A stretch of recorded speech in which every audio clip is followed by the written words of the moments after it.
everybody. Good morning, good afternoon, or good evening to everybody, depending on the place you are connecting from. Welcome to this SafeDev Talk, Mastering the ASPM for Scalable and Efficient Application Security. It's great to have so many professionals from across the industry joining us today to explore how the application security posture management is transforming the modern application security.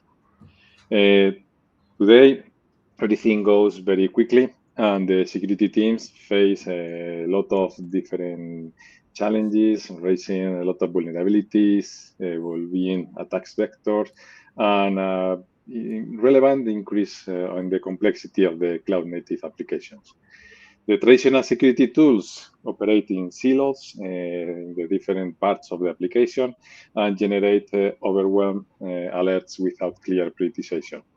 So it's very difficult for the teams to focus on the real risk and the actual, let's say, focus of improvements in the security of the application. So at the end, we need a risk-based approach that connects the gaps between the security and the development teams to ensure that everything is efficient, everything is automated, and we have a full visibility across the entire SDLC. Okay. For our session today, what we want you take some ideas or some tips for your day-to-day. Let's understand why the ASPM is essential for this new year that we are starting. Let's explore how the risk-based prioritization improves the security efficiency and how is going and moving beyond the traditional static analysis and the software composition analysis. Let's discuss about how ASPM enable a faster remediation, a quicker remediation, and a smaller window of exposition.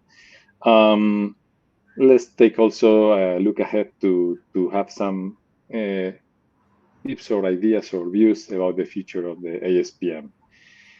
We are fortunate to have today Meir, Principal Engineer at GitLab, that is leading the advancements in the artificial intelligence-driven security solutions, and that has a lot of and deep experience in all these traditional solutions, static analysis, overcomposition analysis, dynamic analysis, and all of them. Thank you very much, Meir, and welcome to the session. Thank you, Jesus. It's my pleasure to be there and join the discussion with you. Mm-hmm. We were counting with Chris, that unfortunately cannot be here because of an unexpected issue. So let's go ahead, Meir, and let's try to provide some insights to our audience. Okay, so thank you very much. For example, let's start with this introduction point. If we start thinking in the ASPM, the first point is the vulnerabilities has increased by 25%. The attackers are now exploiting also misconfigurations in the pipelines, in the infrastructure, in unpatched flows, and a quicker rhythm than before. Okay. At the same time, the security teams are the same size. There are the same people, so they are receiving much more alerts, much more notifications, much more code to review also with this artificial intelligence approach that we have now with the copilots and all these kind of things. And at the end, they are suffering from alert fatigue and a tool sprawl depending on the different type of security analysis that they are doing. So at the end, the idea of ASPM is to put everything together and offer a new approach that consolidates everything in one centralized point. So we can put together all the information, all the contextual information in order to accelerate the automation, the prioritization, and trying to ensure a complete visibility across all the stages of the development. Just to start, Meir, what do you think that is the biggest security challenge today for the DevSecOps teams, and how they are trying to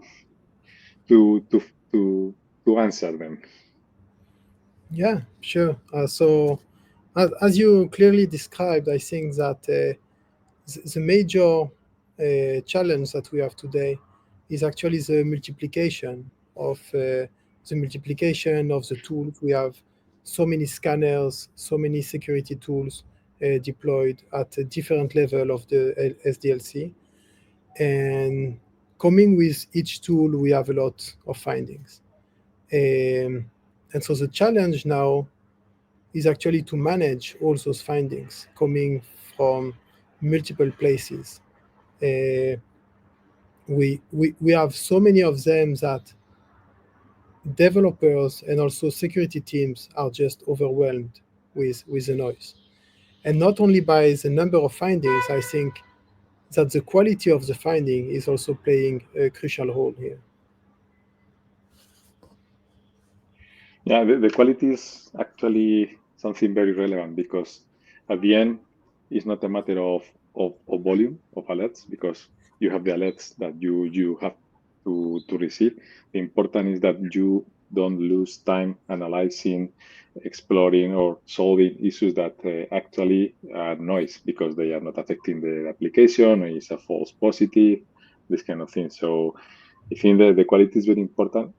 And for the quality, probably the best way, we are seeing several ways to reduce the false positive and this kind of things. But at the end, I think that the context and this removal of silos in order to put everything together and to reinforce or enrich the information from one issue with the others is something very relevant.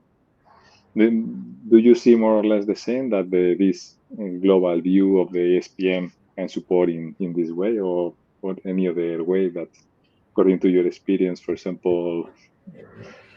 Yeah, exactly. I think that one of the main security tools that we see already for a long time, for more than a decade, is a SAST. SAST is really one of the simplest way to understand how you can discover vulnerabilities. Just run a scanner, get vulnerabilities from the code, and there is a conceptual limitation about static analysis, that it's not possible to be fully accurate. So despite this limitation, we still have seen many SAST tools coming up with the hope that with the time, we will just be able to improve the quality, to reduce the noise of the findings. But unfortunately, we came to a situation where we are just reaching a limit. We are putting a lot of efforts in order to improve the SAST findings, but those are inherent limitations. And if we want to improve further the quality, we need to find a way to get more information from outside, not only from the static analysis perspective. I agree. You mentioned the SAST tool, and also probably the SCA is something similar. Maybe not so critical, because the number of vulnerabilities is smaller than but also can be enriched. And for example, I have one statistic here that regarding SAST and SCA tools that generate hundreds or thousands of alerts for the code. For example, only between 5 and 15% of these vulnerabilities are actually exploitable in the real world. We have several ways to measure the risk, let's say, like the EPSS, for example, for the SCA, or another, or the context for the SAST. But at the end, I think the prioritization, as you mentioned, is the critical point here, in the sense that I can enrich, put in more information that could be from external sites, or probably even for the other areas of the application. For example, ASPM connects the code with the delivery or the runtime, let's say, in the sense that we can see the effects of a vulnerability in the left side. So probably we can prioritize a vulnerability taking into consideration if it's deployed in a production environment, if it's in the testing or the application part of the application, other contextual information about how to exploit the vulnerability.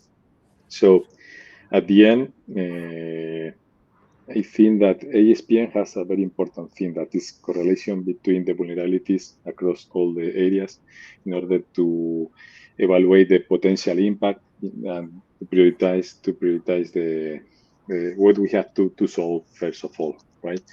So yes, and I think that as you are saying, the word prioritize is really so important, because it's not just about tagging findings as true positive or false positive, but there are so many definitions of what is considered a false positive. And so there are some obvious ones, and I think you can still take multiple leading SaaS tools that will find an SQL injection in your code and say this is a critical vulnerability. But as a developer, you look at the vulnerability and you say, but it's in a test file. It's never going to be in production, and it's not in production. No one will never exploit that. So you are just losing the trust of the developer as a user of your tool.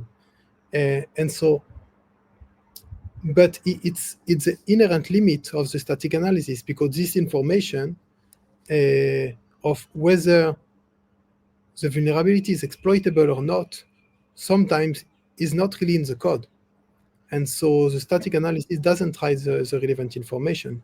But if you have another tool, let's say something in production, that is able to understand what is actually deployed and what is not deployed, giving this additional information to the ASPM platform that will be able to aggregate and say, okay, I have seen all those vulnerability findings found by SAST, and I can select which of them are actually in production and which are not. And we can even go further. If you need another layer of accuracy, you can say, yes, this code is going to production, but it is an internal service that is deployed in a Kubernetes cluster, and this internal service is not accessible from the internet. So that might be a vulnerability, but if you have another one which is actually on a service publicly accessible from the internet, you need to prioritize this one. Yeah, completely agree. Yeah. You have mentioned also something important, that is the time of the developer, the time, the trust in the things that the security teams will ask to evaluate and these kind of things. Do you think that there is some change in the way that today the vulnerabilities are reported or are managed through or toward the developer and the development teams? Or is I see the severity, I share with the developer, and the developer is the responsible for investigate, or do you think that is changing something in the way that everything is analyzed before the management? Yeah, I think that in the current situation, we need to build again the trust from the developers on the tools. And most of the developers, which has a bit of experience dealing with SAST findings, are just with that alert fatigue that I have seen so many vulnerabilities, and it just sounds to me like it's almost all garbage.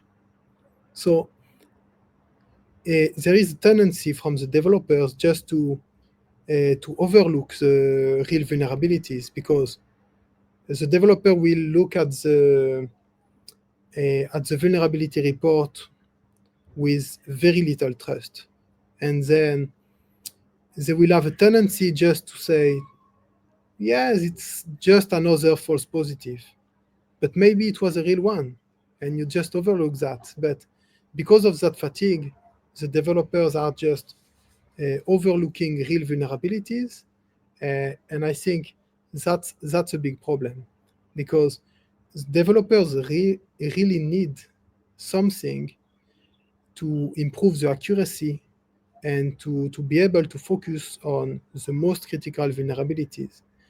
They need a way to deal with this number of findings, and if they don't get something that will really help them in a meaningful manner, they will just find a way to deal with that overwhelming number of vulnerabilities. And the simplest way is just to mostly ignore most of them. Yeah, it's something I was also planning to mention that at the end, because of the reasons that you are mentioning, more than the half of the developers ignore or delay managing the security alerts and analyze or investigate them. So yeah, they need this context. Probably what I see is to support the developers, in addition to put more context, more information. I see like two trends in the way that these tools can support developers. One is the integration in the developer tools, in the integrated development environment, all these kind of things.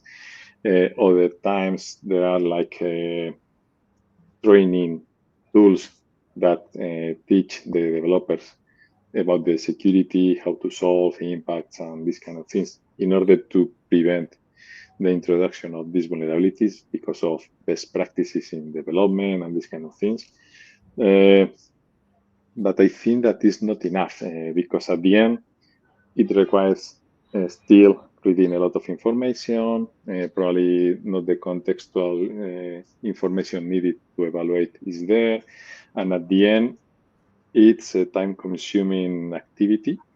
And if they discard most of the things because we can put all the information there, but we don't provide it in a, I don't know, executive way or explicit way in order to say, to solve this, you have to do this, this, and this, and only putting the focus or prioritizing the actual or the real risk, the customer. I don't know if you see other approaches in this part of support the development teams to solve the risk in the applications. Yeah, actually, for supporting developers, I think that, as I already said previously, to build the trust again. And I would say, ideally, from a developer's perspective, I would like to get something actionable. I would like to get, I think, if you get a report that your software have a defect, or I don't know, there is a crash somewhere, so you get a report, and as a developer, you really want and you really care about fixing this crash, because it's obvious that it's not acceptable and it's a low quality software if you don't fix that. But for vulnerabilities, it's a bit different, because we are always talking about potential vulnerabilities. And as a developer, usually I never see the real exploit. You get a list of findings, but no one is really complaining of an existing exploit. And so inherently you have a little trust on that, because you say, it's just a finding from one tool that believes that maybe someone can potentially exploit something. And I don't even understand what will be the impact of it.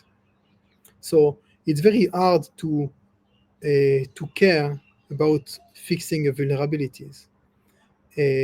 So ideally, and probably I'm just dreaming here, or I don't know, I would like to get a list of vulnerabilities, and for each vulnerability, just click a button and get an exploit.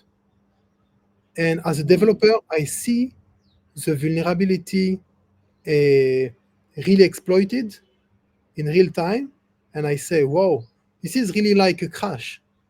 and I feel that my software is really missing something. And that way I would really care about fixing this vulnerability as soon as possible.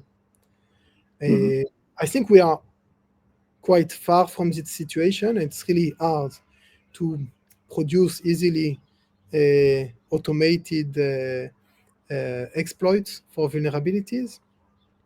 But the ASPM platform is actually a good candidate for this kind of for going into this direction, because actually it's able to correlate multiple scenarios. And if you have an IAST agent somewhere instrumenting the code, and you have a SAST finding coming, say you have a common injection there, and so the IAST may be able to say, yes, the common injection there is actually in a code that is reachable if you are coming from this endpoint. And then maybe this information can be correlated with the DAST tool that will try to exploit this particular endpoint, and it would be able to know what parameters are the most have the most potential to trigger the vulnerability. And if they manage to do that, oh, we have an exploit, and so we can display this exploit in the ASPM report. I think it's a long story, but it's probably feasible at some point. Yeah, I think that there are. I think that I agree with you. The ASPM has these capabilities to put all these new intelligence, let's say, or this smart prioritization on the side of the customer, because at the end, more than 50% of the alerts could be discarded because they are redundant. And as you mentioned, the ASPM has the capability of correlate, can't deduplicate, because probably one vulnerability in a later stage is the consequence of an issue in the left side. So if you solve the left vulnerability in the left side, you are going to remove 2 or 3 other vulnerabilities across the different stages, for example. I think that beyond the aggregation, the duplication, and correlation of this, to have all this vision, I think that has starting the capability not to show a button with the exploit, but yes, with the automatic remediation. That is the other part that probably I cannot demonstrate how to exploit this, because I don't know the complete context where it's going to be run or whatever. But probably I can remove, or I can save your time, because a relevant part of the issues can be solved automatically with rules, with AI, with a lot of things. And in fact, we are seeing regarding SAST, we see some experiments. Probably it's not working, but for other areas, there are other mechanisms to remediate vulnerabilities in other parts of the application. I think this part of automation is going to be something critical. Probably it's going to be easier to have this capability of do things on behalf of the developer.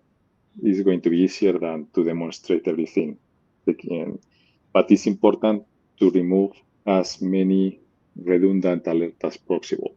For example, in the software composition analysis, that I think is easier than in the SAST. If we combine the severity of the vulnerability with reachability at code level, in order to ensure if, as you mentioned before, this is not going to be in production, is not going to be in the spokes to internet. Here is, okay, I'm not using the vulnerable part of the component, for example, and if I have, I can put also the probability of this to be exploited in the wheel.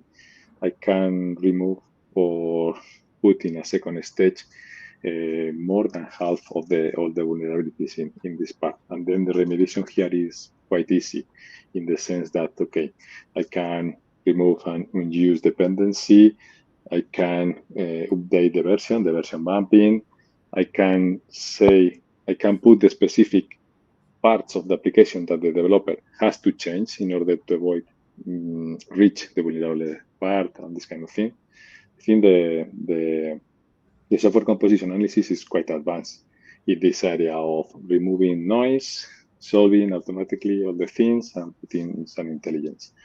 I don't know in the SAST that probably you are more familiar with that part, if there is something similar or starting to be in a similar line. Yeah, but I think that you are talking about the SCA, and I think that it's a great example because you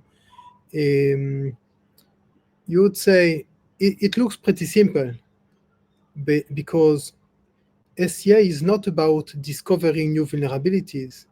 It's all about known vulnerabilities. And so, but if it's a known vulnerability, so it's real. So how can we have false positives there? But you mentioned the reachability analysis, and in many cases, just it's a false positive because yes, this particular version of this package is vulnerable, but you are not using the vulnerable part of the package, you are using something else. The package is providing many functionalities and you are not using the vulnerable functionality. So we actually have those two directions. And we mentioned building trust again from the developers, improving the accuracy and so on. And probably the reachability detection is actually in that direction to build the trust, to improve the accuracy. But there is a second direction that you also mentioned. And we can be on this other side and say, I don't really care about the accuracy. If it's easy enough to remediate, and ideally if the remediation is fully automated, I don't really care if it's a true positive or a false positive. It's free for me to fix it.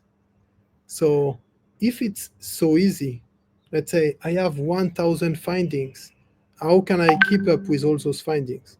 So the first thing is we need more accuracy so that we can reduce the number of findings and be able to cope with a limited number of prioritized findings that we will care about and fix. But if we have a way just to resolve automatically 1,000 of vulnerabilities in seconds, in minutes, I don't know, even if in one day, Yeah. I don't really care that 50% of those vulnerabilities are false positive because I have lost nothing. I didn't lose time. I didn't lose the developer focus. Yeah. You said, I agree with you, and you said something at the beginning of this blog that is SCA is about to find known vulnerabilities. I agree almost 100%. It's because in the last times, there has been a lot of malware attacks that use the packages to inject malware in the application, the open source security and this part of things. This malware, or at least our experience is, the tool should be able or detect unknown malware. I mean, malware that is not reported or has not a signature or whatever. So at the end, for example, we analyze all the new packages that are published in the registries. At the end, the ASPM is analyzing the code behavior in order to find probably not vulnerabilities, that would be the next step, but to find malicious code behavior in order to detect malware or potential risk for privacy, data filtration, backdoors, and all these kind of things that are not still reported in any place or even detected. So the idea is to block all these vulnerabilities. That is more than a vulnerability, it's attack. It's an attack because the intention is malicious from the beginning. But probably the next step is, okay, I know this risky behavior of the code, so I can block the usage of this component. And the next step could be, okay, I analyze all the, probably is not possible in all the packages, but I analyze the behavior of the component in order to detect also unknown vulnerabilities on this part. So probably I think that are converging in some way this because of these new attacks or to the software supply chain and these kind of things, but something still that very few tools have. Yeah. I think you're totally right also that security is some kind of a race between the security tools and the attackers. And so it's usually all about the unknown. It's a real vulnerability if you don't know about it. Because if you know about it, you just fix it and that's it. But there is always something that attacker will come up with a new way to attack you. And during that period that it's just unknown to you, you are vulnerable. Yeah. And so detecting those anomalies, detecting those patterns in the behavior, that's actually a great way to be able to discover these unknowns. And I think with the rise of AI tools, we have a lot more power to process large amount of data. And so analyzing and detecting those patterns is really something that will probably improve a lot in the coming years. Yeah. Maybe. I think we are going to see a lot of different approaches and things that were unthinkable until now regarding analysis, confirmation, remediation, and we are going to be able to manage a lot of more information to decide, and we are going to have more decision-oriented and database decision-oriented. Yeah, it's going to change a lot of things here. Meir, we have been talking about detection, removal of noise, prioritization, automation in several ways for aggregating everything, cleaning or preparing the data automatically, automated remediation in several parts of several areas. What do you think about the probably other things that the organizations could consider is, I have a tool that has visibility end-to-end from the code to the runtime or to the delivery, and I can see what all the tools across the SDLC stages work together.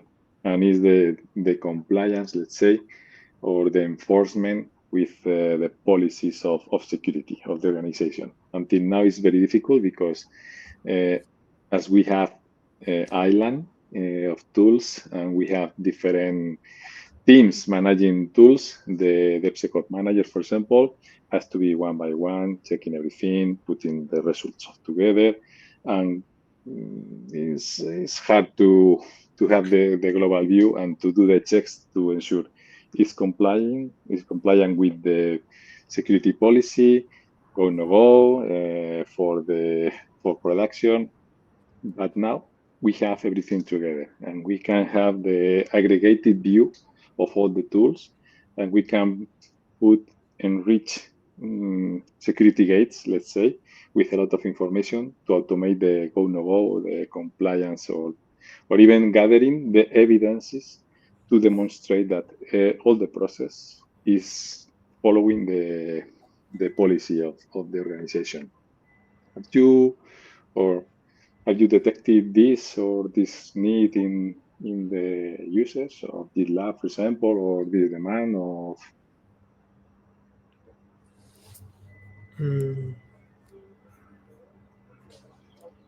Or how to use the findings to demonstrate. No, you are. It's something that we have seen in our customers is, okay, so you have the number of secrets, the number of vulnerabilities, the severity and the impact, and you can measure if I have everything configured properly in the repository, if I have all the checks, because I can ensure that you have passed the SAST tool, the SCA tool, the, I don't know, the tool for fuzzing, and you can put the sale in all the stages. So you can create like an attestation that everything goes as my security policy defined. So I can create like this report to demonstrate, for example, to an auditor or whatever, that everything is done in each bill with according this policy, because I have everything together now. Yeah. Yeah, I think that complying with policy and producing an evidence that you have done everything right is a good point. But I think that it doesn't solve the problem of the trust from the developers, because even if you are putting everything together and demonstrate that you have run all the security tools, at the end of the day, if the developers just flag all the findings as not exploitable because they don't trust them, it's equivalent to do nothing. It's equivalent to not running any tool. So I'm thinking about how can we measure and how can we produce an attestation that is showing actually the care from the developers. That I think it's not only that you are running all those tools, but you need also in that report, in that consolidated view, a way to show that important vulnerabilities have been mitigated. And so a way to track the developers when they are fixing those vulnerabilities, and a way to check again that those vulnerabilities have been are no more exploitable. You know, I think that it should be part of the report, and it should probably be one additional part of the ASPM platform that we are not really talking about those days. We have all those tools that we are running, consolidated view, correlation between them, and so on. But there is a second part of the story. The second part of the story is actually the action. You are producing actionable items in the ASPM platform. And so the second part is how can you measure the actionability of those items to show that real actions have been taken, and those actions actually improved your security posture.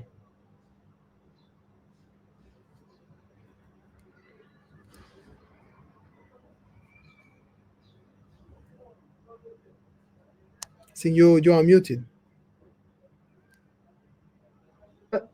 Sorry, I put that. I mean, yeah, I was thinking in this concept of actionability that I think is very important to ensure that, okay, if you are providing something I cannot do anything or I don't know how to do it, don't tell me that it's not going to be useful for anybody. Yeah. Great. I think we are reaching more or less the end. Probably just to close, as we mentioned at the beginning, something about the future or the evolution of the ASPM. At the end, we have mentioned a lot of new things. We have mentioned that the artificial intelligence capabilities and predictive analytics are going to suppose a change in the way we do things, and that we are going to be able to do more things. How do you think that the ASPM is going to evolve and how organizations can adopt it without disrupting too much their existing workflows. What's your view on this? That I think you are working also in this part of ASPM. I think that one of the big parts of the evolution of ASPM is probably, as in many other areas in the industry, is the integration of artificial intelligence. Because there is here an opportunity to add a lot of context, to aggregate even more information. And when we are talking today as ASPM platform, as a platform that is aggregating the findings and the insights from multiple tools, and we are talking about the LDST and all the different stages in the LDLC, I think we can even go further that. And we want that platform to aggregate even more information. For instance, one particular example, let's say that you have a particular trend those days for a specific vulnerability that is just widely exploitable in a specific period of time.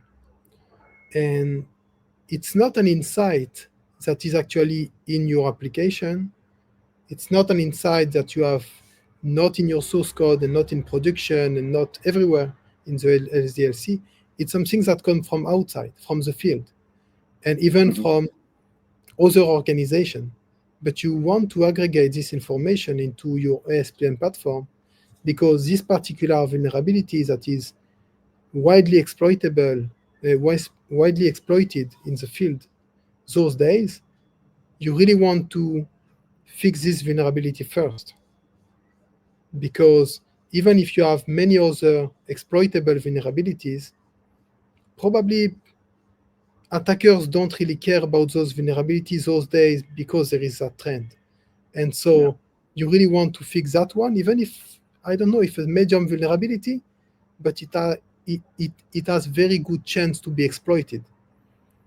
And so, yeah, so what I see for the future of ASPM, I think, is aggregating even more and more data, even data that we are not thinking today that can be relevant, but we have the power of aggregating even more and more data because of that platform.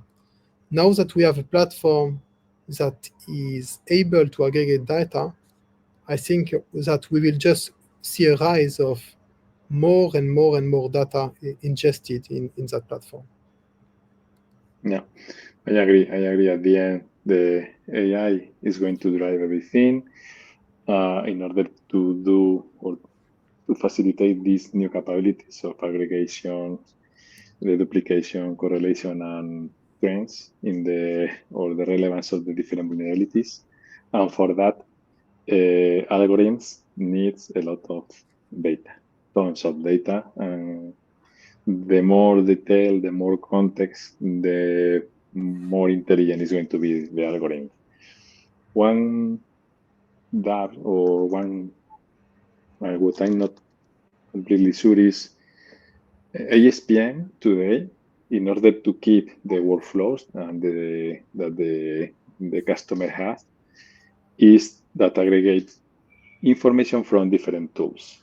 I already have a tool for SAST and another for ACA. So I put all these tools from different vendors together, and I put additional tools from open source or whatever, and I put everything together. The thing is the coherence in level of detail, in nomenclature, in a lot of things across all the tools.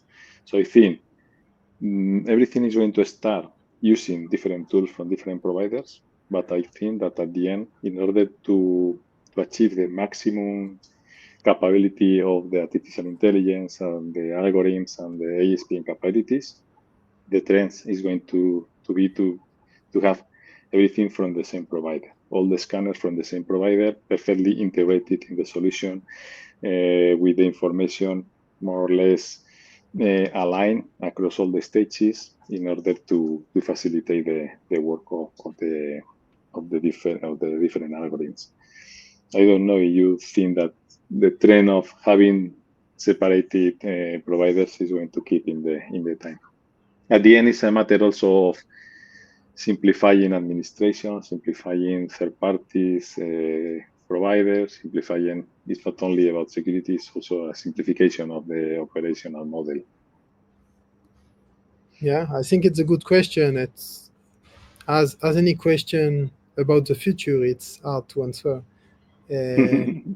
As we say, the predictions are difficult, especially when we are talking about the future. Yeah. Okay. 10 minutes. Let me check. I think we have a question here. Is regarding. One question is that many organizations will have SAST and SCA tools already deployed. How does ASPM can complement these existing solutions without increasing a lot of the complexity? I think that is something in the line that we have mentioned now. Okay, I'm going to reuse those tools, and I'm going to try to achieve the best of the prediction of the noise removal and these kind of things, but probably it's not going to be perfect. And once they have validated the model, they are going to start replacing the other tools from other providers in order to put everything more homogeneous. Yeah, but you will always have this transition period that is, it's quite hard. You need to have confidence that the new platform is really trustworthy and that you can invest the effort to transition to the new platform. But I think that the current situation of ASPM, and it's so straightforward, it's such a natural need that you need a platform to manage the data from all those places, that adopting ASPM now, I think, is really important.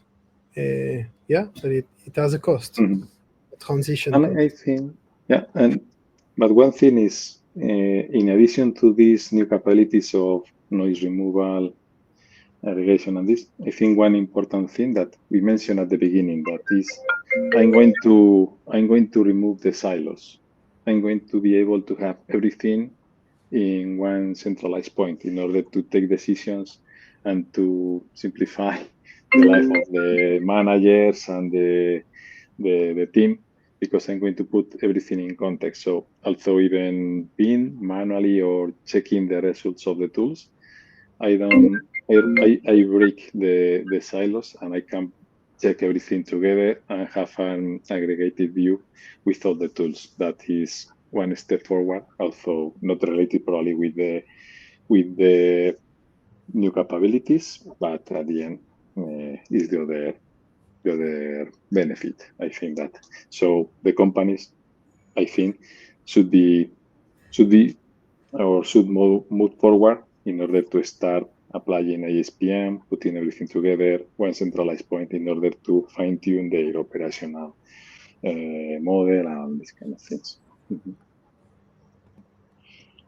And I think that it doesn't add complexity, it removes complexity, because you have everything in one place and use everything in the same way. Yeah, I think can just agree with you.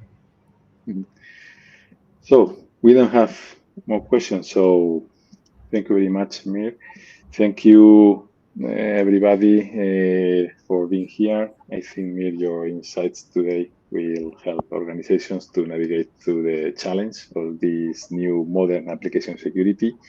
And I hope you have some tips, some ideas, some proposal to adopt the ASPM. Thank you very much to all the attendants for being here with us today. And as we look ahead to 2025, it's clear that the visibility, automation, risk-based security, and prioritization is going to be essential for securing the software development. And ASPM is a key part for that transformation. So because it's going to help the teams and it's going to help to remove noise and focus on the actual threats. Okay. We hope to see you at our next Save the Talk in the end of March, and we will explore another critical topic shaping the future of the DevSecOps. So stay tuned for dates, and until then, stay secure.